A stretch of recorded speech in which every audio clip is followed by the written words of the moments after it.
Hello mga Mars! Welcome back to my channel, Karin Scoop Station here. Disclaimer, itong photos na iyong mapapanood ay hindi ko po pagmamayari at ikikredit natin ang mga owner nito. Without further ado, let's start!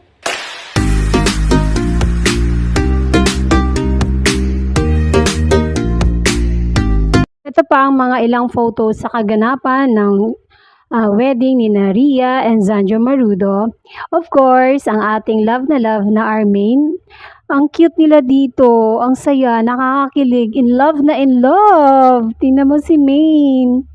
Talaga nakatitig siya sa kanyang husband na super happy din sa naganap na wedding ceremony ng kanyang kapatid na si Ria.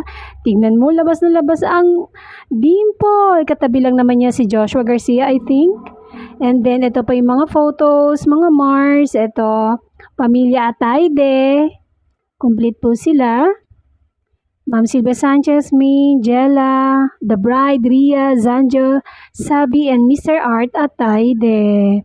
Sabi nila, masyado dang simple ang suot ni Ria Atayde sa naganap na civil wedding ceremony. Hello, sa mga nag-comment na simple lang siya, yun ang gusto ng looks mismo ng bride na simple yet elegant siya tignan. At talagang nagpa-sexy dito si Ria dahil ang sexy ni Ria dito sa kanyang civil wedding. Kung kailan ang church wedding, yun ang hindi po natin alam. And ito naman yung venue.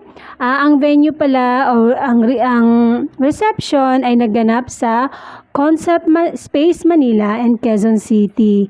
Napakaganda. Na ito rin din ata ang nag-decorate dun sa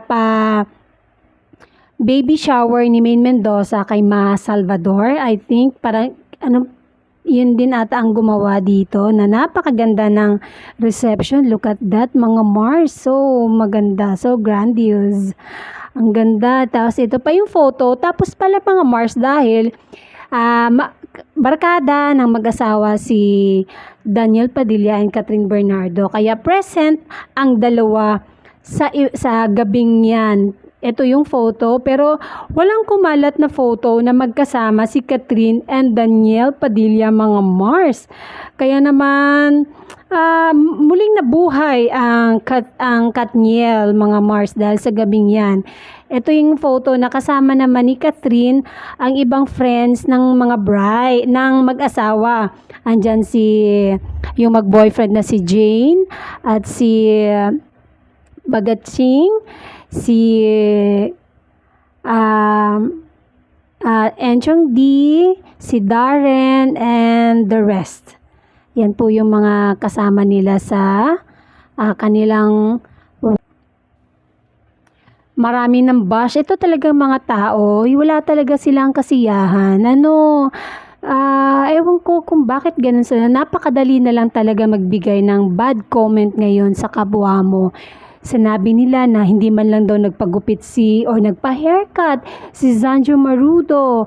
Mahaba daw masyado ang buhok. Tapos si Ria daw, ba't ganyan? Ang dami nilang reklamo. Although hindi naman silang gumastos sa wedding.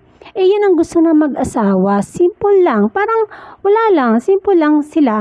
Pero ang bongga ng reception, mga Mars, kita nyo naman ang reception. And napanood nyo ba ang Love Thy Neighbor? Naiyak ba kayo? Of course ako, naiyak ako mga Mars. Ang ganda ng kwento, pinanood ko talaga yung kahapon. Maganda ang hatid o maganda ang message ng Love Thy Neighbor. Yung masyado kang siguro may pinagdadaanan kasi doon si Jose, kaya may hatred talaga siya. Hindi niya napatawad ang kanyang kapatid dahil meron siyang tinatanim sa kanyang puso. Hanggang nawala na nga ang tatay-tatayan ni na April and Tweetums. Ito nga si Maine Mendoza and Raisa May Dizon. Na siya naman din pumalit si Jose. Siya ang pumalit bilang tatay-tatayan na nila na lumambot din ang puso dahil napag-isip-isip din siguro niya o napagnilay-nilayan niya ang lahat ng mga sinabi ni Tito Sen or ni Bart or Badong. Ano ba yung nakalimutan ko, sorry doon sa name niya sa Love Thy Neighbor. Ang cute nga ng pangalan ng pares nila Nung huli na, naging A18 na kasi pangalan na, pinalitan na yung pangalan kasi hindi na siya B80. And wala, nagandahan ako. Nakakamiss din yung ganong Lenten special ng Eat Bulaga. Dati yun din ang inaabangan ko dati nung nasa GMA pa po sila. And ito na nga, binabalik na nila.